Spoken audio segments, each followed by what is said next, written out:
நீ மாதா கோயிலுக்கு வந்து மாலை போடலான்னு சொல்லி ரூல் பேசுறீங்க. இதே அண்ணாமலை நான் சொன்ன கோயிலுக்குள்ள கருவறைக்குள்ள நுழைய முடியுமா? நுழைஞ்சு பூஜை போட முடியுமா? மாலை போட முடியுமா? மாலை போட வரேன்னு சொல்ற உன் சாமிக்கே நீ முதல்ல மாலை போட முடியாது. இது என்ன உன் பேர்ல இருக்க அந்த சர்ச்சு உங்க அப்பா விட்டு சொத்தா? எந்த இந்துக்கள்? சனாதன இந்துக்களா சாதாரண இந்துக்களா? அப்படி 10,000 பேர் நீ கூட்டு வந்தாலும் 2 தோழர்கள் போதும் உன்னை எதிர்த்து நிக்கிறதுக்கு. யாரா விட்டு கொடுத்து போடும்? என்ன பேசுறீங்க நீங்க? அடிமைகளா வாழணும்னு சொல்றீங்களா? ஆடுதானே ஓட்டி இருக்கணும், மாடுதானே ஓட்டி இருக்கணும், ஆடை மேய வைக்கிற வேலையை தானே பார்த்துருக்கணும். எதுக்கு ஐபிஎஸ் படிச்ச? திருச்செந்தூர் கோயில் முருகன் கோயிலுக்குள்ள நுழையிறதுக்கே நமக்கு வந்து இந்த போன நூற்றாண்டுலாம் முடிஞ்சது. இதுதான் உன்னுடைய யோக்கியதை. மசூதிக்குள்ளும் சர்ச்சுக்குள்ளும் இந்துக்களை போக அனுமதிப்பாயா அப்படின்னு இதே அண்ணாமலை வாய் தானே கேட்டுச்சு. தேவாலயத்துல வந்து மாதா சிலை இருக்கு, அது கூட கூண்டுக்குள்ள இருக்கு. ஏன் கூண்டுக்குள்ள இருக்காங்கன்னா சங்கிகள் வாழக்கூடிய நாட்டுல வந்து தெய்வங்கள் கூட கூண்டுல தான் வாழ முடியும். அது சிறுபான்மை தெய்வங்கள்னா அது உங்க கட்சி வந்து ஆட்சி நடத்துற மணிப்பூர்ல இப்படி எல்லாம் அயோக்கியத்தனங்கள் பண்ணிட்டு இங்க மாதா சிலைக்கு வந்து போடுறிய உனக்கு என்ன அருகதை இருக்கு, ரைட் இருக்குன்னு உலகத்திலேயே எங்கேயுமே ஏன் கோயிலுக்கு மத்த மதத்துக்காரங்க வரக்கூடாதுன்னு சொல்லக்கூடிய ஒரே மதமாகத்தான் இந்த மோடி வந்து எப்படி அந்த ராமலல்லா சிலையை தொட்டு கொண்டு அங்க போய் வந்து பிரதிஷ்டை பண்ண முடியும்? வெக்கங்கிட்ட என்னையும் கூப்பிட்டுருக்கிறீங்க. நான் சாஸ்திரப்படி வந்து வாழ்ந்துகிட்டு இருக்கிறேன். எனக்கு ஒரு உதவியாளரோட வரலான்னு சொல்லி அனுமதி கொடுத்துருக்கீங்க. 100 உதவியாளர் வரதா இருந்தா கூட நான் வரமாட்டேன் அப்படின்னு சொல்லி இந்த பூரி சங்கராச்சாரியார் பேசலையா? தாரா சிங் வந்து சங்கிகள் ஹீரோவா கொண்டாடுறாங்க. ஒரிசால மட்டும் இல்ல, இந்தியா முழுவதும். இப்ப நீங்க அண்ணாமலைட்ட போய் ஒரு நிருபர் போய் ஸ்டெயின்ஸ் பாதிரியார வந்து இப்படி தாரா சிங் என்ற நம்முடைய போராளி வந்து கொண்டிருக்கிறாரே, அவரை பற்றி என்ன சொல்லுகிறீர்கள் கேட்டா கருத்து சொல்லுவாரா? இந்த ராம பட்டாச்சாரியா இவர் என்ன சொல்லியிருக்கிறாருன்னா, ஓபிசி எஸ்சி எஸ்டி இடஒதுக்கீடால் இரத்த ஆறு ஓடும், அதை யாரும் தடுக்க முடியாது. ஆகவே உங்களில் யாருக்காவது துணிவு இருந்தால் சாதி அடிப்படையிலான இடஒதுக்கீட்டை ரத்து செய்யுங்கள். யாரு சொல்றா? பாதிரியார உயிரோட கொடுத்துறீங்க, தேவாலயங்களை இடிச்சு கொடுத்துறீங்க, மசூதிகளை வந்து தாக்குறீங்க, சிறுபான்மை மக்களை வந்து இழிவுபடுத்துறீங்க, ராமரை கும்பிடாதவங்க கீழ் சாதின்னு சொல்லி திட்டுறீங்க. இதுக்கு மேல வந்து இது என்ன நாடு? இந்த நாட்டுல என்ன ஆட்சி நடக்குது? இந்த ஆட்சியை நம்ம ஒழிக்கலைன்னா நம்ம என்ன எப்படி வாழ போறோம்? அரண்சை நண்பர்களுக்கு வணக்கம். அரண்சை ஊடகம் சுயேட்சையாக இயங்குவதற்காகவே உருவாக்கப்பட்டது. நாம் செய்கிற வேலை உண்மையிலேயே மக்களுக்காக செய்கிறோம் என்பதை நீங்கள் நம்பினால், வாய்ப்பு இருந்தால் இந்த ரேசர் பே கியூஆர் கோடுக்குள்ளே நீங்கள் வந்து அதை ஸ்கேன் பண்ணி எங்களுக்கு உங்களால் இயன்றதை விருப்பம் இருந்தால் ஆதரவு தெரிவிக்கலாம். அரண்சை நேயர்களுக்கு வணக்கம். நான் மதநெறி உலகன். இன்றைய நமது சிறப்பு விருந்தினர் தோழர் நாதன் அவர்கள். நிறைய விஷயங்கள் நம்ம அவர்கிட்ட விவாதிக்க இருக்கிறோம். அவரை வரவேற்கலாம். வணக்கம் தோழர். வணக்கம் தோழர். இப்போ அண்ணாமலை அவர்கள் நேற்று ஒரு பெரிய சம்பவம் பண்ணிட்டாரு அப்படின்னு சொல்லி பிஜேபி காரங்கெல்லாம் ஷேர் பண்ணி கொண்டாடிக்கிட்டு இருக்கிறாங்க. அவர் வந்து தருமபுரியில் ஒரு சர்ச்சுக்குள்ளே போக முயற்சி பண்ணுறார். அங்கே கொஞ்சம் பேர் அவரை மறைக்கிறாங்க. அதுக்கப்புறம் பெரிய பிரச்சனையாகுது. அப்புறம் காவல்துறை வராங்க. இவர் போய் மாலை போடுறார். அப்போது ஒரு கட்சியின் தலைவர் மாநில பொறுப்பில் இருக்கிறார். அவர் தமிழ்நாட்டில் அவர் ஒரு கோயிலுக்குள்ளே போகிறதுக்கு, ஒரு சர்ச்சுக்குள்ளே போகிறதுக்கு தடை செய்கிறாங்க. இது நியாயமா என்பது ஒரு கேள்வி. மசூதிக்குள்ளும் சர்ச்சுக்குள்ளும் இந்துக்களை போக அனுமதிப்பாயா அப்படின்னு இதே அண்ணாமலை வாய் தானே கேட்டுச்சு. ஆமா, அதுக்கு என்ன பதில்? நீ அனுமதிக்க மாட்டேன்றீங்கல்ல. இதே போல ஒரு இஸ்லாமியர்கள் இருக்கக்கூடிய பகுதியில் அவர் தேர்தல் பிரச்சாரத்துக்கு போகும்போது அனுமதிக்கல. நான் என்ன சொல்ல வரேன், நீங்க சொன்ன தருமபுரி பாப்பிரெட்டிப்பட்டி தொகுதிக்கு உட்பட்ட அந்த தேவாலயத்துல வந்து மாதா சிலை இருக்கு, அது கூட கூண்டுக்குள்ள இருக்கு. ஏன் கூண்டுக்குள்ள இருக்காங்கன்னா சங்கிகள் வாழக்கூடிய நாட்டில் வந்து தெய்வங்கள் கூட கூண்டுல தான் வாழ முடியும். அதுவும் சிறுபான்மை தெய்வங்கள்னா அது கூண்டுல தான் வந்து வாழ முடியும். அண்ணாமலை வந்து பாத யாத்திரை இல்லை, அது வந்து சொகுசு பஸ் யாத்திரை. பாதங்கள் வந்து கொஞ்சம் தான் நடக்குது, சொகுசு பஸ் தான் நிறைய நடக்குது. இப்போ இந்த சொகுசு பஸ் யாத்திரையில வந்து தருமபுரியில் அவர் வந்து இறங்கி அந்த மாதா சிலைக்கு மாலை போடணும்னு சொல்றாரு. அங்கே இருக்கக்கூடிய இளைஞர்கள் வந்து என்ன கேட்குறாங்க, மணிப்பூர்ல வந்து நூற்றுக்கணக்கான தேவாலயங்கள் சர்ச்சுகளை வந்து இடிச்சிருக்கிறீங்களே, கிறிஸ்தவர்களை இப்படி கொடுமை பண்ணிட்டு உங்க கட்சி வந்து ஆட்சி நடத்துற மணிப்பூர்ல இப்படி எல்லாம் அயோக்கியத்தனங்கள் பண்ணிட்டு இங்க மாதா சிலைக்கு வந்து போடுறிய உனக்கு என்ன அருகதை இருக்கு, ரைட் இருக்குன்னு கேக்குறாங்க. மணிப்பூர்ல உள்ள பிஜேபி காரங்க அப்படி செஞ்சிருக்கலாம், எல்லா பக்கமும் அதே மாதிரி சொல்லுவீங்களா? இவர் என்ன கட்சி? இவர் வந்து பிஜேபி இல்லாம வந்து ஜேபிபியா? எப்படி பிஜேபி எல்லா இடத்துலயும் ஒண்ணுதான். அப்போ இல்லங்க, இந்த கேள்வி கேட்டதுக்கு அவர் பதில் சொல்லணுமா இல்லையா? மணிப்பூர்ல தேவாலயங்கள் இடிக்கப்பட்டது தவறு, நான் கண்டிக்கிறேன் அப்படின்னு சொன்னாரா? பதிலுக்கு என்ன சொன்னாரு, என்ன திமுக கார மாதிரி பேசுற அப்படின்னு சொல்றாரு. ரெண்டாவது வந்து மிரட்டுறாரு, இது என்ன உன் பேர்ல இருக்க அந்த சர்ச்சு உங்க அப்பா விட்டு சொத்தா அப்படின்னு கேட்கிறாரு. சரிதானே, அவங்க அப்பா விட்டு சொத்தான்னு கேட்கலாம் தானே. அப்படின்னா வந்து மிஸ்டர் கபாலீஸ்வரர் கோயில் வந்து உங்க அப்பா விட்டு சொத்தா, மிஸ்டர் பார்த்தசாரதி இருக்கிற திருவல்லிக்கேணி பார்த்தசாரதி கோயில் உங்க அப்பா விட்டு சொத்தா, மதுரை மீனாட்சி இருக்கிற மீனாட்சி அம்மன் கோயில் வந்து உங்க அப்பா விட்டு சொத்தா? இந்து அறநிலைத்துறையில இருக்குல்ல. அப்ப அந்த கோயிலை மட்டும் இந்துக்கள்ன்ற பேர்ல வந்து சங்கிகளுக்கு வந்து உடைமையாக்கணும்னு சொல்லி குரல் கொடுக்குறல்ல, அது மக்கள் சொத்து தானே. இந்து தலைவர்கள்ட்ட கொடுங்க, ஆன்மீகவாதிகள்ட்ட பெரியவர்கள்ட்ட கொடுங்க அப்படின்னா யார், எந்த இந்துக்கள்? சனாதன இந்துக்களா சாதாரண இந்துக்களா? இந்துக்கள்ல 2 பேர் இருக்கிறாங்க, ஆராசா சொன்ன மாதிரி. சாதாரண இந்துக்கள், சனாதன இந்துக்கள். சாதாரண இந்துக்களை சபிக்கப்பட்ட இந்துக்கள்னு நீங்க சொல்லலாம். இதே அண்ணாமலை நான் சொன்ன கோயிலுக்குள்ள கருவறைக்குள்ள நுழைய முடியுமா? நுழைஞ்சு பூஜை போட முடியுமா? மாலை போட முடியுமா? இல்லங்க, அவர் தான் தெளிவா சொல்றாரு. அவங்கவுங்க வேலையை அவங்க, நான் ஆடு மேய்க்கிறேன், அது ஏன் தொழில். நான் விவசாயம் பாக்குறேன், நான் ஒரு விவசாயியுடைய மகன், நான் விவசாயம் பாக்குறேன். எதுக்கு ஐபிஎஸ் படிச்ச? ஆடுதானே ஓட்டி இருக்கணும், மாடுதானே ஓட்டி இருக்கணும், ஆடை மேய வைக்கிற வேலையை தானே பார்த்துருக்கணும். எதுக்கு ஐபிஎஸ் படிச்ச? பூஜை செய்யறவங்க பூஜை செஞ்சுட்டு போட்டுமா, அதையே நான் கேட்கணும். அப்ப நீ ஐபிஎஸ் படிக்கிறதுக்கு வந்து இந்த நாட்டினுடைய அரசியலமைப்பு சட்டம் வந்து நீதி வழங்குகிறது. அதே போல இந்துன்னு சொன்னீங்கன்னா எல்லா இந்துக்களையும் கோவில் கருவறைகளை வந்து விடணும். கோவில் கருவறைக்குள்ள இருக்கட்டும். சிதம்பரம் அந்த கனகசபை மேல ஏறி வந்து தமிழ்ல சிவனை வந்து பாட முடியுமா? ஆறுமுக சாமி அடிகளாரை வந்து நீங்க அடிச்சு விரட்டிங்களே, அதுக்கு அண்ணாமலை போனாரா? அப்ப தில்லை சிதம்பரம் வந்து உங்க அப்பா விட்டு சொத்தா? அந்த கோயிலை கட்டினது யாரு? அப்போ தமிழ் மக்களின் உழைப்பினால உருவாக்கப்பட்ட இந்து கோயில்களை கைப்பற்றுவதற்காக ஒரு இயக்கம் நடத்திக்கிட்டு இங்க மாதா கோயிலுக்கு வந்து நான் மாலை போட வரேன்னு சொல்றேன். உன் சாமிக்கே நீ முதல்ல மாலை போட முடியாது, இருக்கட்டும். நீ வந்து சாதாரண இந்துவாக இருந்தால் யாரும் தடுத்திருக்க மாட்டார்கள். தமிழக மரபுல வேளாங்கண்ணிக்கு யாரு போறா? இந்துக்கள் போறாங்க, முஸ்லீம்கள் போறாங்க, கிறிஸ்தவர்கள் போறாங்க, மொட்டை அடிச்சுக்கிறாங்க. நாகூருக்கு எல்லா மதத்திலும் போறாங்க, மாரியம்மன் கோயிலுக்கு போறாங்க. இது நம்ம தஞ்சாவூர் புண்ணிய மாரியம்மன் கோயிலில் ஒரு ரிப்போர்ட் எடுக்க போயிருந்தோம். அப்போ பார்த்தீங்கன்னா வந்து பரதா போட்ட முஸ்லீம் பெண்கள் வந்து மாரியம்மனுக்கு பொங்கல் வைக்கிறாங்க. அப்போ இதெல்லாம் வந்து தமிழகத்தினுடைய மரபு, இதை யாரும் வந்து கேள்வி கேட்க முடியாது. இப்படித்தான் இங்கே வந்து மக்கள் வாழ்றாங்க. துலுக்கச்சி அம்மன் வந்து இருக்குதா இல்லையா? துலுக்கிய மாரியம்மன் கோயில் இருக்குது, மாரியம்மன் கோயில்லாம் இருக்குது இல்லையா? அப்ப சாதாரண இந்துக்களுக்கு இந்த பிரச்சனை கிடையாது. ஒக்கி புயல் வரும்போது ஒரு டாக்குமெண்ட் எடுக்கிற கன்னியாகுமரியில போயிருந்தோம். நாங்க வந்து கேமராவை எடுத்துட்டு சர்ச்சுக்கு உள்ள வந்து போறாங்க. அங்க வந்து அவங்களுடைய இது வந்து பிரேயர் வந்து நடந்துகிட்டு இருக்குது. பாதிரியார் மேல வந்து பேசிட்டு இருக்காரு. பாதிரியார் பின்னாடி இருந்து ஷூட் பண்றோம். அங்க வந்து இது அந்த கோயர் பாடுறாங்க, அங்க இருந்து ஷூட் பண்றோம். இதெல்லாம் ஒரு இந்து கோயில்ல செய்ய முடியுமா? நீங்க வந்து இப்ப தென் மாவட்டங்கள்ல வந்து வெள்ளம் வந்தது, மசூதிகள்லையும் சர்ச்சுகள்லையும் மக்களுக்கு வந்து அடைக்கலம் கொடுத்தாங்களா இல்லையா? ஆனா இந்து கோயிலுக்குள்ள நீ வந்து அது மாதிரி எங்கேயாவது வந்து உட்கார வச்சு சோறு போட்டிருக்கியா? இல்ல சோறு போடுறதுக்கு அறநிலையத்துறை தயாராக இருந்தாலும் நீ விடுவாயா? இந்த மதத்துக்குன்னு ஒரு பாரம்பரியம் இருக்குது. என்ன பாரம்பரியம்? அந்த பாரம்பரியம்ன்றது வர்ணாசிரம தர்மம், சனாதன தர்மம், சாதி ஏற்றத்தாழ்வை பார்க்கக்கூடிய பாரம்பரியம். இதே திருச்செந்தூர் கோயில்ல 100 வருஷத்துக்கு முன்னாடி அந்த கோயில் காம்பவுண்ட்ல இருந்து ஒரு ஓட்டை இருக்குது. அந்த ஓட்டை வழியாதான் நாடார்களும் மற்ற பட்டியலின மக்களும் வந்து அது உள்ள பார்க்க முடியும், உள்ளுக்குள்ள நுழைய முடியாது. திருச்செந்தூர் கோயில் முருகன் கோயிலுக்கு உள்ள நுழையிறதுக்கே நமக்கு வந்து இந்த போன நூற்றாண்டுலாம் முடிஞ்சது. இதுதான் உன்னுடைய யோக்கியதை. அப்போ சாதாரண இந்துவா இருந்தா நீ மாலை போடலாம், நீ சங்கி இந்து. நான் என்ன கேட்கிறேன், அண்ணாமலை இன்னொன்னு சொல்றாரு, நான் 10,000 பேரை கூட்டு வந்தா என்ன செய்வ அப்படின்னு மிரட்டுறாரு. ஆமாங்க, ஒரு 10,000 பேரை கூட்டு வந்து பிரச்சனை தானே ஆகும். அப்போ நீ 10,000 பேரை கூட்டி வந்து கலவரம் செய்யறதா உன்னுடைய நோக்கம். ஒரு இதுல வந்து அவங்க கேள்வி கேட்கறாங்க, பதில் சொல்லு. இவ்வளவுத்துக்கும் போலீஸ் வந்து அந்த இளைஞர்கள் மக்களை எல்லாம் சமாதானப்படுத்தி கூட்டிட்டு போன பிறகு இவர் மாலை போட்டிருக்காரு. மாலை போடாம இல்லை, அப்படி போட வைத்திருப்பது தமிழகத்தினுடைய இந்த சமூக நல்லிணக்கம், சமூக நீதி நான் சொல்லக்கூடிய அந்த மரபுனால அண்ணாமலை வந்து மாலை போட்டிருக்காரு. இல்லைங்க, இப்போ இன்னொன்று இருக்குது. பிஜேபி வந்து பிஜேபியில் சிறுபான்மை பிரிவுன்னு ஒன்று இருக்குது. அங்கே கிறிஸ்தவர்கள் இருக்கிறாங்க, இஸ்லாமியர்கள் இருக்கிறாங்க. யாராவது எம்பி இருக்காங்களா? யாராவது மாவட்ட தலைவர் இருக்காங்களா? உத்தரப்பிரதேசத்தில் ஒரு முஸ்லீம் எம்பியை காட்ட முடியுமா? குஜராத்தில் ஒரு கிறிஸ்டின் எம்பியை காட்ட முடியுமா?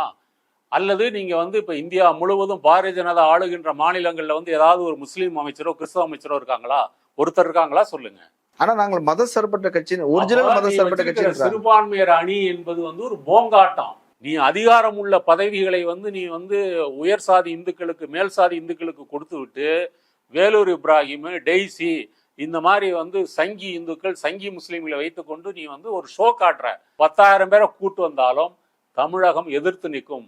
அதே தருமபுரியில பெண்ணகரம் பகுதியில புமாயிமு மக்கள் அதிகாரம் தோழர்கள் வந்து இந்த சென்ற 7ஆம் தேதி திருச்சியில வந்து பாசிச பிஜேபியை தோற்கடிப்போம், இந்தியா கூட்டணியை ஆதரிப்போன்னு ஒரு மாநாடு நடத்தினாங்க. இந்த மாநாட்டிற்காக அவர்கள் வந்து பெண்ணகரம் முழுக்க சுவரெழுத்து எழுதியிருக்காங்க, போஸ்டர் ஒட்டியிருக்கிறாங்க. இவங்க ஒட்டின போஸ்டர் மேல இந்த அண்ணாமலை வந்து தருமபுரி மாவட்டத்துக்கு வந்து பாத யாத்திரை வராருன்னு சொல்லி அண்ணாமலை போஸ்டர் வந்து அதுக்கு மேல ஒட்டியிருக்கிறாங்க. அப்ப நம்ம தோழர்கள் போய் என்ன செஞ்சிருக்கிறாங்க, அந்த போஸ்டரை வந்து கிழிச்சு திரும்ப இந்த மாநாடு போஸ்டர் வந்து ஒட்டியிருக்கிறாங்க. ஒட்டின உடனே ஒரு 20 பிஜேபி காரர்கள் வந்து வந்திருக்கிறாங்க. அப்ப அந்த 20 பிஜேபி சங்கிகளும் ரெண்டு தோழர்கள் தான் இருக்கிறாங்க. யாரு? மக்கள் அதிகாரத்தை சேர்ந்த வந்து மாயாண்டின்ற ஒரு தோழர், அப்புறம் புரட்சிகர மாணவர் இளைஞர் முன்னணியை சேர்ந்த பொதுச் செயலாளர், மாநில பொதுச் செயலாளர் தோழர் அன்பு. இந்த 2 தோழர்களும் இந்த 20 பேர் சங்கிகளை சூழ்ந்து நிற்கிற சங்கிகள்கிட்ட சண்டை போட்டிருக்கிறாங்க. அவன் என்ன சொல்றான், தலைவர் வராரு, போஸ்டர்லாம் நீ வந்து ஒட்டக்கூடாது, எப்படி நீ வந்து பாசிச பிஜேபின்னு சொல்லலாம் அப்படின்னு சொல்லி மிரட்டியிருக்காரு. ஏற்கனவே வந்து சிவகங்கை மாவட்டத்தில் வந்து பிஜேபி மாவட்ட தலைவர் கொன்றுவேன்னு சொல்லி ஒரு வக்கீலை வச்சு மிரட்டினதெல்லாம் நம்ம வந்து ஆடியோ போட்டிருக்கிறோம். அதே மாதிரி மிரட்டுறாங்க. ஆனால் இந்த 2 தோழர்கள் உன்னால் ஆனதை பார்த்துக்கோ, அப்படிதான் ஒட்டுவான்.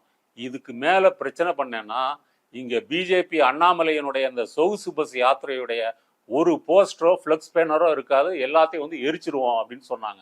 அதுக்கு பிறகு இந்த 20 சங்கிகள் ஓட்டம் பிடிச்சிட்டாங்க. அப்புறம் பெண்ணகரம் தொகுதி பாஜக பொறுப்பாளர் வந்து இவங்களை பார்த்து, என்னப்பா நம்மலாம் வந்து அனந்தம்பியா பழகிட்டு இதுக்குள்ள நமக்குள்ள பிரச்சனைன்னு சொல்லி பின்வாங்கி ஓடி இருக்கிறாங்க.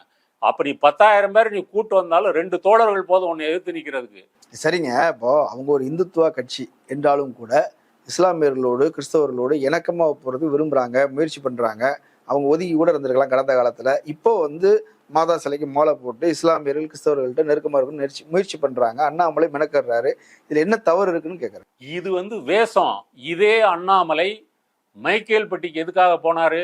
ஒரு மாணவி வந்து சூசைட் பண்ணிக்கிறாங்க, குடும்ப பிரச்சனைனால தானே. பின்னாடி அது வந்து வெளியே வந்துருக்கு இல்லையா? கொஞ்சம் இருங்க. அப்போ மைக்கேல்பட்டியில மதமாற்றம் காரணமாக ஒரு மாணவி லாவண்யா வந்து தற்கொலை செய்து கொண்டாள்னு சொல்லி அந்த மாணவி படுக்கையில் வந்து உயிருக்காக போராடி கொண்டிருக்கும் போது வீடியோ எடுத்து வெளியிட்டது யாரு? அப்போ அது என்ன பிரச்சனைன்னு போலீஸ் இன்னும் விசாரிச்சு கண்டுபிடிக்கல.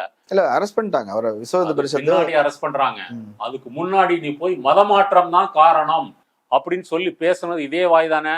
நீ போன இல்ல மைக்கேல்பட்டிக்கு, உன்னுடைய பிஜேபி காரங்க வந்து அங்க அந்த சிஸ்டர்கிட்ட வந்து 30 லட்சம் ரூபாய் பேரம் பேசினாங்களா இல்லையா?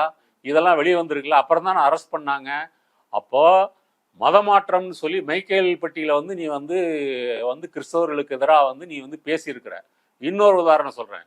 கன்னியாகுமரி மாவட்டத்தில் வந்து ஒரு தேரோட்டத்தில் வந்து அறநிலைத்துறை அமைச்சர் சேகர் பாபுவோட ஆவின் துறை அமைச்சர் வந்து மனோ தங்கராஜ் வந்து தேரோட்டத்தை இழுக்கிறாரு.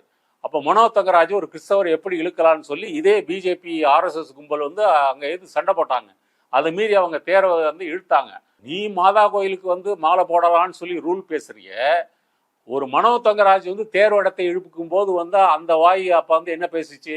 இல்லைங்க, இப்போ நீ ஒரு சர்ச்சுக்குள்ள இஸ்லாமியர்கள் போகலாம், இந்துக்கள் போகலாம், பார்சிகள் போகலாம். அங்க வந்து எதார்த்தமா அங்க உள்ள பண்பாடு அது மாதிரி மசூதிகளுக்குள்ளும் இந்துக்கள் போகலாம், கிறிஸ்தவர்கள் போகலாம். அவங்க அதை அனுமதிக்கிறாங்க. அது ஒரு இடம் வரைக்கும் அவங்க அனுமதிக்கிறாங்க, ஒன்றும் பிரச்சனை கிடையாது. ஆனால் இந்து மதத்தில் அப்படி ஒரு இல்லை, ஒரு பாரம்பரியமாக சில கட்டுப்பாடுகள் இருக்குது. அப்போ அந்தந்த மதத்தின் கட்டுப்பாடுகளை வந்து பின்பற்றுறது தானே சரியானது. அப்போ அந்த கட்டுப்பாடு சரியா தப்பா அப்படின்றதான் இங்கே கேள்வி. எல்லா கோயில்லையும் வந்து நீங்கள் வெளியில் இருக்கிற சுற்றுப்பிரகாரத்தில் வெளியே ஃபாரினர்ஸு, சுற்றுலா பயணிகள், மற்ற மதத்தை சேர்ந்தவங்கெல்லாம் வரலாம். ஆனால் நீங்கள் வந்து அந்த அர்த்த மண்டபம் அதுக்கு முன்னாடியே பார்த்தீங்கன்னா ஒரு போர்டு வச்சுருப்பாங்க, இந்துக்கள் மட்டும்தான் உள்ளே வந்து நுழைய முடியும் அப்படின்னு சொல்லி. உலகத்திலேயே எங்கேயுமே ஏன் கோயிலுக்கு மற்ற மதத்துக்காரங்க வரக்கூடாதுன்னு சொல்லக்கூடிய ஒரே மதமாகத்தான் இந்த பார்ப்பன இந்து மதம் வந்து இருக்கிறது. நீ உலகத்தில் எந்த சர்ச்சுக்கும் போகலாம், எந்த மசூதிக்கும் போகலாம், எந்த புத்தர் கோயிலுக்கும் போகலாம், சமணர் கோயிலுக்கும் போகலாம், எங்கேயுமே வந்து தடை கிடையாது. நான் என்ன கேட்குறேன், இப்போ வந்து மோடி வந்து ராமலீலா சிலையை வந்து பிரதிஷ்டை பண்ணுறதுக்கு அயோத்திக்கு போகிறாரு. இப்போ பூரி சங்கராச்சாரியர் என்ன சொல்கிறாரு, மோடி வந்து எப்படி அந்த ராமலல்லா சிலையை தொட்டு கொண்டு அங்கே போய் வந்து பிரதிஷ்டை பண்ண முடியும்? வெக்கங்கிட்ட என்னையும் கூப்பிட்டுருக்குறீங்க, நான் சாஸ்திரப்படி வந்து வாழ்ந்துகிட்டு இருக்கிறேன், எனக்கு ஒரு உதவியாளரோட வரலான்னு சொல்லி அனுமதி கொடுத்துருக்குறீங்க, 100 உதவியாளர் வரதா இருந்தால் கூட நான் வரமாட்டேன் அப்படின்னு சொல்லி இந்த பூரி சங்கராச்சாரியார் பேசலையா? இல்லை, அவர் தெளிவாக சொல்கிறாருங்க. நீங்கள் என்னதான் காலுக்கு வந்து பயிற்சி கொடுத்தாலும் கை செய்யக்கூடிய வேலையை கால் செய்ய முடியாது. கால் தான், கை தான். பிராமணன் தான், சூத்திரன் தான். மோடி அவர் வந்து யோகா பண்ணலாம், தியானம் பண்ணலாம், சில மந்திரங்களை வந்து சொல்ல தெரிஞ்சிருக்கலாம். ஆனா அவர் பிராமணர் கிடையாது. பிராமணர் செய்யற வேலையை பிராமணர் செய்யட்டும் அப்படின்னு சொல்றாரு. அவர் ஒரு மத பீடத்தின் தலைவர் அப்படித்தானே பேசுவார். அப்ப அது அசிங்கப்பட்டார் மோடி அப்படின்னு தான் சொல்லணும். அப்போ மோடி என்னெல்லாம் வந்து கெத்து காட்டினாலும் ஒரு சங்கராச்சாரியார் மோடியை வந்து காரி துப்பி இருக்கிறாரு. இதுதான் வந்து இதைத்தான் சனாதனம்னு சொல்றோம், இதான் சனாதன தர்மம் அப்படின்னு சொல்றோம். அப்ப நீ வட இந்தியாவில வந்து மீடியாக்கள் எல்லாம் பொங்குனீங்கல்ல, உதயநிதி சனாதனத்தை எது பேசுறாரு, இதோ ஆதாரம். அப்ப கோயிலுக்குள்ள வந்து சூத்திரன் நுழைய முடியாது, பஞ்சமர்கள் நுழைய முடியாது, அவங்க வந்து பிரதிஷ்டை பண்ண முடியாது, அவங்க வந்து கருவர் நுழைந்து பூஜை பண்ண முடியாது. இதுதான் உன்னுடைய யோக்கியதை. ஓ மதத்திலேயே இப்படி வந்து நீ வந்து சாதிய ரீதியான பாகுபாடு வச்சுக்கிட்டு நீ ஊர் உலகத்துக்கு வந்து நாங்க மத நல்லிணக்கம், மாதா சிலைக்கு கோயில் போடுறோம் அப்படின்னு போடுறது வந்து வேஷம். இன்னொரு உதாரணம் சொல்றேன். அசாம் முதலமைச்சர் வந்து ஹிமந்த் குமார் பிஸ்வாஸ் சமீபத்தில் ஒரு ட்வீட்ல வந்து அவர் டெய்லி பகவத்கீதை ஸ்லோகம் வந்து போடுவாராம். ஒரு நாள் என்ன ஸ்லோகம் போட்டாரு, பிராமணனுக்கு வேலை செய்வதுதான் மற்ற வர்ணவத்தாரின் வந்து தர்மம் அப்படின்னு சொல்லி போட்டாரு. அப்புறம் கண்டனங்கள்லாம் எழுந்த பிறகு இது வந்து மொழிபெயர்ப்பில் ஏற்பட்ட தவறு அப்படின்னு சொல்லி அதை வந்து நீக்கி இருக்கிறாரு. மொழிபெயர்ப்பில் ஏற்பட்ட தவறு அல்ல, அவர் சாரி சொல்லிட்டாருங்க. ஆனா அது அந்த சாரி என்பது வந்து ஒரு பொய். ஏன்னா பகவத்கீதை அதைத்தான் சொல்லுது. பகவத்கீதையில வந்து குறிப்பிட்ட ஒரு அத்தியாயத்துல என்ன வரும்னு கேட்டீங்கன்னா, இந்த வருணங்கள் வருண கலப்பு ஏற்பட்டதால் தான் நாட்டில் வந்து குழப்பம் ஏற்பட்டு அமைதி வந்து குலைந்திருக்கிறது.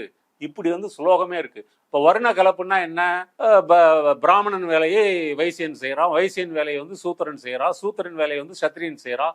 இப்படிலாம் வந்து குழப்பம் ஏற்பட்டதுனால சமூகத்தில் அமைதி குலைந்து விட்டது. இப்படி பகவத்கீதை தெளிவா சொல்லுகிறது. அதாவது கிருஷ்ணன் வந்து அர்ஜுனனுக்கு வந்து சொல்றாரு. இப்போ மாதா சிலைக்கு வந்து கோயில் போடுற இதுக்காக பொங்குகிறாரே அண்ணாமலை, 1999 ஒரிசால ஆஸ்திரேலியாவை சேர்ந்த ஃபாதர் வந்து ஸ்டெயின்ஸ், அவரும் அவருடைய 2 குழந்தைகளும் ஜீப்பில் வைத்து கொடூரமாக கொல்லப்படுகிறார்கள். யாரால?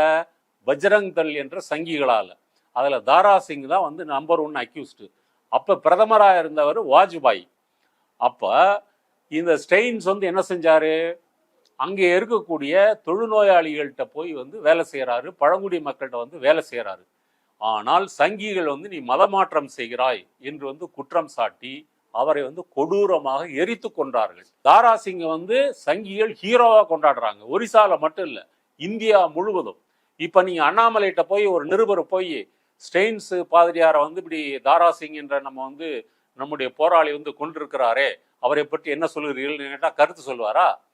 அப்போ வந்து தாரா சிங்கை பிடிக்கிறதுக்கே பல மாதங்கள் ஆச்சு. அப்புறம் புவனேஸ்வர் செஷன்ஸ் கோர்ட்ல வந்து அவருக்கு தூக்கு தண்டனையும் மற்றவர்களுக்கு வந்து ஆயுள் தண்டனையும் கொடுத்தாங்க. அப்புறம் ஒரிசா ஹைகோர்ட் வந்து அவருக்கு ஆயுள் தண்டனையாக மாற்றுகிறது. உச்ச நீதிமன்றம் அதை உறுதி செய்கிறது. உச்ச நீதிமன்றம் அதை உறுதி செய்யும் போது என்ன ஒரு வந்து வில்லங்கமா ஒரு அப்சர்வேஷன் என்ன சொல்றாங்கன்னா, இந்த ஃபோர்சிபிள் கன்வர்ஷன் என்பது வந்து தவறு அப்படின்னு வந்து சொல்றாங்க அந்த தீர்ப்புல. இது மீடியா முழுவதும் மனித உரிமை ஆர்வலர்கள்லாம் வந்து கண்டனம் தெரிவித்திருக்கிறார்கள். மதமாற்றம் தேசிய அபாயம், இதுதான் பிஜேபியுடைய அரசியல் கொள்கை. அப்போ இங்க வந்து எல்லாரும் மதம் மாறி போனதுனாலதான் அங்க பாகிஸ்தான் வந்து உருவாச்சு, பங்களாதேஷ் உருவாச்சு, இந்தியா வந்து துண்டு துண்டா உடைஞ்சு போனதுக்கான காரணம் அப்படிங்கறது உங்களுடைய அப்சர்வேஷன். அல்லது சரி, நீங்க இந்து மதத்துக்கு மதம் மாத்துங்க, நீங்க முஸ்லீம்களையும் கிறிஸ்தவர்களையும் இந்து மதத்துக்கு மதம் மாத்த வேண்டிய கூப்பிடதானே சொல்றேன், கூப்பிடதானே செய்யறாங்க. ஏன் மாத்த முடியல? இவ்வளவு நாளா ஏன் மாத்த முடியல? கர்வாப்சி ஏன் செய்ய முடியல? ஏன் செய்ய முடியலன்னா, நீங்க ஒரு முஸ்லீமையோ கிறிஸ்டியனையோ அல்லது புத்த மதத்தை சேர்ந்தவரையோ பார்சியோ அல்லது வந்து ஜெயினரையோ மதம் மாத்தி கொண்டு வந்தீங்கன்னா எந்த சாதியில வைப்பீங்க? ஐயரா, ஐயங்காரா, கவுண்டரா, செட்டியாரா, முதலியாரா, தேவரா, நாடாரா, பறையரா, தேவேந்திர வேளாளரா, அருந்ததியரா, கோணாரா, எந்த சாதியில வைப்பீங்க? ஏற்கனவே அவர்கள் முன்னோர்கள் என்ன ஜாதியில இருந்தாலும் அந்த ஜாதி எப்படி கண்டுபிடிப்பீங்க? அதுக்கு என்ன ரெக்கார்டு வச்சிருக்கீங்களா? டிஜிட்டல் ரெக்கார்டு வச்சிருக்கீங்களா? பெரும்பாலும் பிசி எஸ்சி கேட்டகரியில இருந்து வந்திருக்காங்க, அதனால அந்த கேட்டகரிக்கு போங்க. அப்ப இது நல்லா இருக்க. இப்படி சொல்லலாமே, இந்து மதத்திற்கு வருபவர்கள் திருவல்லிக்கேணி பார்த்தசாரதி அக்ரஹாரத்தில் வந்து அவர்களை வந்து ஐயங்கார்களாக நாங்கள் வந்து சேர்த்து கொண்டு வீடு கொடுப்போம் அப்படி சொல்ல முடியுமா உன்னால? இல்ல காரைக்குடியில வந்து செட்டியார்கள் வாழ்கின்ற அந்த அரண்மனை தெருவில் செட்டியார் என்ற பட்டத்தோடு உங்களை வந்து நாங்கள் சேர்த்துக்கொள்வோம் சொல்ல முடியுமா? அப்போ மதத்துல வந்து சாதி இருக்கிறது, நீ வந்து அந்த சாதியை மாற்ற முடியாது. சாதி பிறப்போட வருது. அதனாலதான் வந்து சூத்திரன் வந்து இந்த வேலையை செய்யணும். இப்ப பூரி சங்கராச்சாரியிலிருந்து அசாம் முதலமைச்சர் வரைக்கும் அவங்க பேசினதெல்லாம் இந்த சாதி தான். அதனால இந்து மதத்துல நினைத்தாலும் மதம் மாற்ற முடியாது. இதைத்தான் அம்பேத்கர் சொல்லுகிறார். உலகத்தில் இருக்கக்கூடிய அத்தனை மதங்களும் என்னுடைய மதம் உயர்வானது, அது மக்களுக்கு நல்ல அமைதியை கொண்டு வரும், மகிழ்ச்சியை கொண்டு வரும், என் மதத்திற்கு வாருங்கள் என்று சொல்லும் பொழுது இந்து மதம் மட்டும் அப்படி சொல்லவே முடியாது. அதனால இவங்களுடைய பெருமை இல்லை, இவங்க நினைச்சாலும் பண்ண முடியாது. சரிதாங்க, இருந்தாலும் இல்ல இப்ப இந்துக்களுடைய எண்ணிக்கை குறைந்துட்டு போறதுங்கிறது இந்துக்களுக்கு ஒரு அச்சுறுத்தல் ஏற்படுத்துது. டேட்டா சொல்லுங்க. 2011 சென்சஸ் டேட்டா படி கிறிஸ்தவர்களுடைய எண்ணிக்கை 2.3. அப்ப 2.3% தான் ரொம்ப ஆண்டுகளாக இருக்கிறது. எங்கே மதமாற்றம் நடந்திருக்கிறது? மாறாக கிறிஸ்தவர்கள் மீது தாக்குதல் அதிகரித்திருக்கிறது. நான் உங்களுக்கு டேட்டா சொல்றேன். 2023 செப்டம்பர் 7 UCF என்ற அமைப்பு இந்தியாவில் கிறிஸ்தவர்கள் மீது நடத்தக்கூடிய தாக்குதலை பற்றி ஒரு டேட்டாவை தயார் பண்ணி புகார் மனு அளிக்கிறாங்க. அதுல 2023 செப்டம்பர் வரைக்கும் 8 மாசத்துல இந்தியால 525 தாக்குதல்கள் கிறிஸ்தவர்கள் மேல நடக்கப்பட்டிருக்கிறது. இது 8 மாசத்துக்கு மட்டும்தான். அப்போ மோடி 2014 ஆட்சிக்கு வந்த பிறகு இந்த 24 வரைக்கும் எவ்வளவு சம்பவங்கள் நடந்திருக்குன்றது நீங்களே அதை யூகிச்சுங்க. அது மட்டுமல்ல, நூற்றுக்கணக்கான தேவாலயங்கள் இடிக்கப்பட்டிருக்குது. இம்பால்ல மட்டும், மணிப்பூர் இம்பால் இருக்கு இல்லையா, அதனுடைய ஆர்ச்சி பிஷப் சொல்லியிருக்கிறாரு 36 மணி நேரத்துல 249 சர்ச் இடிக்கப்பட்டிருக்குது. மொத்தம் இடிக்கப்பட்ட சர்ச் 600. அதன் பிறகு பிஜேபி ஆளக்கூடிய மாநிலங்கள் எல்லாமே மதமாற்ற தடை சட்டம் கொண்டு இவங்க கட்டாய மதமாற்றம் செய்தார்கள் என்று நூற்றுக்கணக்கான வழக்குகள் பாதிரியார்கள் மேலும் கிறிஸ்தவ சபைகள் மேலும் போடப்பட்டிருக்கின்றன. எந்த எஃப்ஐஆர்லையும் எந்த பொதுமக்களும் நான் கட்டாயமாக மதமாற்றம் செய்யப்பட்டேன் ஒருத்தர் கூட சொல்லல. எல்லாமே ஃபால்ஸ் கேஸ். போலீஸுக்கு எவிடன்ஸ் இல்லை. ஆனா பலரை கேஸ் போட்டு சிறையில பிடிச்சு போட்டிருக்காங்க. இதை உலக அளவில் உள்ள மனித உரிமை அமைப்புகள்லாம் இதை பற்றி குற்றம் சாட்டி இருக்கின்றன.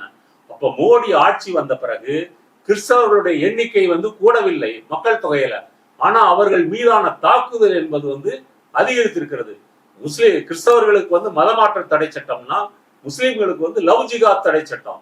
அப்ப லவ் ஜிகாத் தடை சட்டம் என்ற பேர்ல முஸ்லீம்களை கைது செய்து வழக்கு போடுவது என்பது அது ஒரு புறம் நடக்குது. அப்புறம் அவங்க மேல வீடுகளை புல்டோசர் அடிக்கிறது, இன்னும் அவங்களை கொலை செய்யறது, அதெல்லாம் தனி ரேஞ்சு. இப்ப நீங்க மணிப்பூர் கலவரத்திலே எடுத்துக்கிட்டீங்கன்னா சில நாட்களுக்கு முன்னாடி குக்கி இனத்தை சேர்ந்த 3 முஸ்லீம் மக்கள் கொல்லப்பட்டிருக்கிறாங்க. சரிதாங்க, இப்ப நீங்க சொல்ற டேட்டா எல்லாம் உண்மை அப்படி கூட இருக்கட்டும், உண்மையாவே இருக்கட்டும். இல்ல அப்ப மதமாற்ற தேசிய பாயம் சொன்னீங்களே, எங்க தேசிய பாயம்? அது அவங்களுடைய கருத்து. பெர்சன்டேஜ் கூட இல்லையே, தாக்குதல் தானே அதிகரிச்சிருக்கு. சரி, இருந்தாலுங்க இப்போ எல்லாரும் இணக்கமா போறதுக்கான ஒரு வாய்ப்புகளை உருவாக்கணும். இல்ல இப்ப அவங்க கிட்ட தவறு இருக்குது அப்படின்னா நம்மளும் அதையே செய்யணும். சரி, வர்றாங்க, கோயிலுக்கு வர்றாங்க, மாலை போடுறாங்க, போயிட போறாங்க. அது ஏன் ஒரு பெரிய பிரச்சனையாக்கி இப்ப ஒரு இஷ்யூ ஆகுது? இல்ல இந்தியா முழுவதும் சிறுபான்மை மக்கள் பாரதிய ஜனதா அரசால் சங்கிகளால் தாக்கப்படுறாங்க. தேவாலயங்கள் தீக்கிரையாக்கப்படுது, மசூதிகள் இடிக்கப்படுது.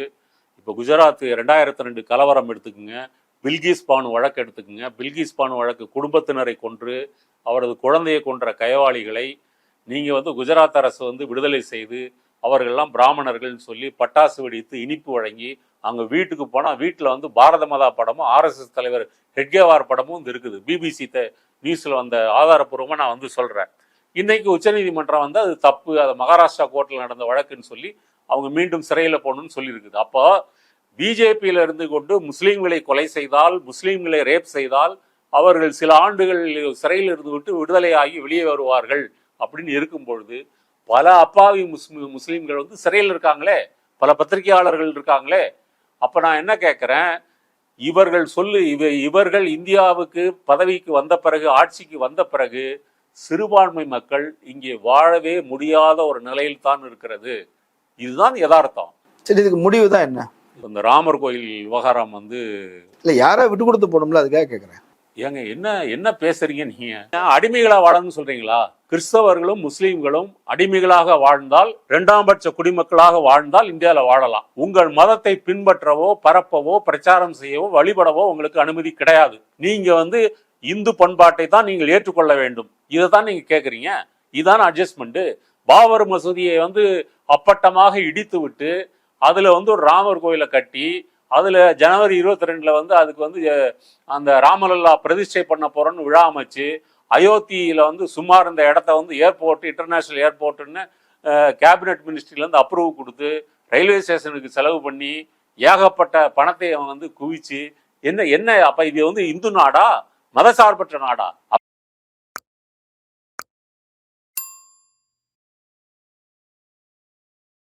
பட்டாச்சாரியா. இந்த ராம பட்டாச்சாரியா வந்து யூபியில சித்திரகூட்ல வந்து ஒரு சாமியார், ஒரு மடத்தினுடைய சாமியார். அவருக்கு குழந்தையா இருக்கும்போது 2 மாசம் குழந்தையா இருக்கும்போது கண் பார்வை வந்து போயிருது. ஆனா அவர் வந்து சமஸ்கிருத விற்பனர், நிறைய நூல்கள் படிச்சிருக்கிறாரு. இந்த பாபர் மசூதி வழக்குல கூட அவர் வந்து தன்னுடைய வாக்குமூலத்தெல்லாம் கொடுத்திருக்கிறாரு. கோர்ட்டு தீர்ப்பிலேயே அதெல்லாம் சேர்த்திருக்கிறாங்க, சாட்சியாவே எடுத்திருக்கிறாங்க. ஆமா. அப்ப அவர் வந்து ரிக்வேதம், யஜுர்வேதம், அப்புறம் ஸ்கந்த புராணம், அப்புறம் துளசிதாசருடைய ராமாயணம், இதுல எல்லாம் பாத்தீங்கன்னா அயோத்தியை பத்தி சொல்லியிருக்கிறாங்க. வேதத்துல எல்லாம் அயோத்தியை பத்தி என்ன சொல்லியிருக்காங்கன்னு தெரியாது. அப்புறம் வந்து ராமர் பிறந்தது அயோத்தி தான், அது குறிப்பா பாபர் மசூதிக்கு இடிச்ச இடத்துலதான் வந்து அவர் பிறந்தாரு, இப்படின்னு அவர் வந்து சொல்லியிருக்கிறாரு.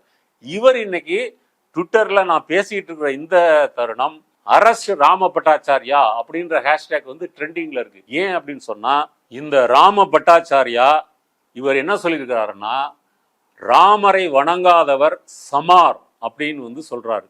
அதாவது ராமரை வணங்குபவர்கள் உத்தமர்கள், வணங்காதவர்கள் கீழானவர்கள், கீழ் சாதின்னு சொல்றாரு, கீழ் சாதின்னு சொல்றாரு. அப்ப இப்ப தென்னிந்தியாவை பொறுத்த வரைக்கும் ராம வழிபாடெல்லாம் பெரிய அளவுக்கு கிடையாது. இங்க ராமநவமியோ கிருஷ்ண ஜெயந்தியோ இங்க யாரும் கொண்டாடுறது கிடையாது. ராமர் கோயிலுக்கு கூட வந்து இந்த மேல் சாதியினர் தான் போவாங்களே தவிர சாதாரண மக்கள் போக மாட்டாங்க. சாதாரண மக்கள் அம்மன் கோயில் இதுதான் போவாங்களே தவிர. அப்போ ராமனை கும்பிடலைன்னா கீழ் சாதி அப்படின்னு சொல்றாரு. அப்ப நீங்க கிறிஸ்டின் முஸ்லீம்லாம் அவங்க இந்தியாவை விட்டு வெளியேற்றப்பட வேண்டியவர்கள். அதுக்கு பிறகு அவர் இன்னொன்னு என்ன சொல்லியிருக்கிறாரு, அதன் பின்னர் வந்து திருதண்டி சன்னியாசி, அதுக்கு பிறகு ஒரு சம்பிரதாயமிக்க ஒரு ஜெகத்குரு ராமானந்தாச்சாரியார் அப்படின்னு சொல்றாரு. இந்த ஆர்டர்லாம் பாத்துங்க. பிராமணரு, சாமியாரு, அப்புறம் வந்து ஜெகத்குரு, அப்புறம் வந்து ராமானந்தாச்சாரியா. அப்புறம் என்ன சொல்றாரு, ஓபிசி எஸ்சி எஸ்டி இடஒதுக்கீடால் இரத்த ஆறு ஓடும், இரத்த புரட்சி வரும், அதை யாரும் தடுக்க முடியாது. ஆகவே உங்களில் யாருக்காவது துணிவு இருந்தால் சாதி அடிப்படையிலான இடஒதுக்கீட்டை ரத்து செய்யுங்கள். யாரு சொல்றா? மோடியோட பெஸ்ட் ஃப்ரெண்டு இந்த ராம பட்டாச்சாரியா வந்து சொல்றாரு. அப்போ இது வந்து இந்து நாடு, மற்றவங்களுக்கு இங்க வந்து அதாவது சாதாரண இந்துக்களுக்கும் சபிக்கப்பட்ட இந்துக்களுக்கும் சிறுபான்மை மக்களுக்கும் இங்கே வந்து விடிவு காலம் கிடையாது, அடிமையா தான் வாழ முடியும்னு சொல்லி மோடி ஃப்ரெண்டு சாமியாரே சொல்லியிருக்கிறாரு. அதனால அவர் அரெஸ்ட் பண்ணு, என்ன திமிரு இருந்தா நீ வந்து இடஒதுக்கீடை ரத்து பண்ணணும். அப்ப இவர்கள் வந்து எந்த அளவு வந்து இந்திய மக்களுக்கு வந்து விரோதமானவர்கள் அப்படின்றதுக்கு இது ஒரு எடுத்துக்காட்டு. பூரி சங்கராச்சாரிய மோடியை காரி துப்புனாருன்னா இவரு பெரும்பான்மை இந்திய மக்களையே காரி துப்புறாரு. நீங்களாம் நாயை விட கேவலமானவங்க அப்படின்னு சொல்றாரு. இதுக்கு என்ன சொல்றீங்க? இப்ப இவரை வந்து மீடியால பாத்தீங்கன்னா ஒரு பெரிய அறிவாளி, பல மொழிகள் தெரியும், பல புக்கு வச்சிருக்காரு, பல்கலைக்கழகம் நடத்துறாரு, ஏராளமான நூல்கள் எழுதியிருக்கிறாரு அப்படின்னு வந்து அவர் வந்து சொல்றாரு. 2015 இவருக்கு பத்மபூஷன் விருது வந்து கொடுத்துருக்குறாங்க. அப்ப இவர் வந்து இந்த ராமலல்லா விழாவுக்கு வந்து போறாரு. அப்போ இப்படி பெரும்பான்மை மக்களுக்கான விரோதமான வேலைகள்லாம் செய்துகிட்டு இங்கே வந்து அண்ணாமலை வந்து நான் மாதா கோயிலுக்கு வந்து மாலை போட போறேன்னு சொல்றது வந்து எவ்வளவு ஒரு நாடகம், மோசடி. இன்னொரு உதாரணம் கூட சொல்றேன். பல ஆண்டுகளுக்கு முன்பு மலை மருதமலைன்னு சொல்லி மும்தாஜ் பாடிய ஒரு பாட்டு வந்து அந்த காலத்துல வந்து ஃபேமஸ். நீங்கெல்லாம் கேட்டீங்களா? ஞாபகம் இருக்கா? இப்ப அதுல வந்து பாடிய மும்தாஜ் எந்த மதம்? இஸ்லாம் மதம். அவங்க வந்து ஒரு கவர்ச்சி வேடமிட்டு டான்ஸ் ஆடுறாங்க. இதை யாரும் கண்டிக்கல, முஸ்லீம்கள் ஒன்றும் கண்டிக்கல. ஏன்னா சினிமா அவங்க தொழில். மருதமலைன்றது என்ன? முருகன் இருக்கிற இடம். இது வந்து மதத்தை புண்படுத்தி விட்டது யாரும் வந்து சொல்லலை. ஏன் சொல்லலைன்னா நெற்றிக்கண் திறப்பினும் குற்றம் குற்றமேனு நக்கீரன் சொன்ன தமிழ் மரபு இது. அதனால இங்க வந்து இதெல்லாம் ஒரு பெரிய விஷயமா பார்க்க மாட்டாங்க. இங்க மதங்களுக்கு இடையே நல்லிணக்கம் என்பது வந்து இப்படிப்பட்ட ஒரு இதாத்தான் இருக்கிறதே தவிர இங்கே வந்து மதங்களை கேள்வி கேட்கலாம், பகுத்தறிவு கருத்துக்கள் பேசலாம். இப்ப அந்த வழியில தான் பெரிய